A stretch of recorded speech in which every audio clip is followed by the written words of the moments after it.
भंडारा जिल्ह्यात आज झालेल्या पंचायत समिती निवडणुकीच्या सभापती पदावर भारतीय जनता पक्षाच्या सौ कल्पनाताई कुर्जेकर, पंचायत समिती क्षेत्र पेट्रोल पंप ठाणा, तर उपसभापती पदावर राष्ट्रवादी अजित पवार पक्षाचे श्री नागेश भगत, पंचायत समिती क्षेत्र सावरी यांची बिनविरोध निवड करण्यात आली। यावेळी पंचायत समिती परिसरात मोठ्या प्रमाणावर महायुतीच्या कार्यकर्त्यांनी ढोल व फटाके फोडून नाचून आपला आनंद व्यक्त केला। मग काय सांगाल, आज आपला विजय झालेला आहे इथे पंचायत समितीमध्ये, काय सांगाल?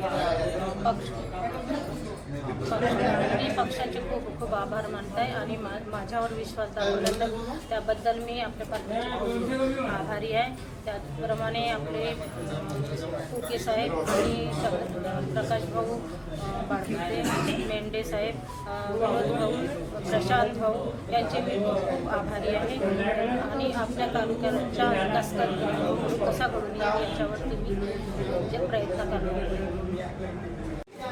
तर संपूर्ण पक्षाच्या संपूर्ण माझ्या सदस्यांचा मी खूप आभार मानतो, कारण महायुतीचंच नाही तर हा पूर्ण पंचायत समितीचा विजय झाला आहे। कारण आम्ही दोन्ही सभापतीपद आणि उपसभापतीपद हा बिनविरोध निवड झालेली आमची भंडारा तालुक्यामध्ये।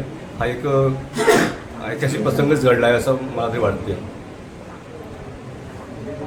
आणि आमचे जे पक्षश्रेष्ठी आहेत आणि या भंडारा आणि गोंदिया जिल्ह्याचे जे सगळ्यात आमचे ज्या हात आमच्या डोक्यावर असं जे माननीय खासदार प्रफुल्ल पटेल तसेच राष्ट्रवादी पक्ष या सगळ्यांचं खूप खूप अभिनंदन करतो आणि आभार मानतो। धन्यवाद।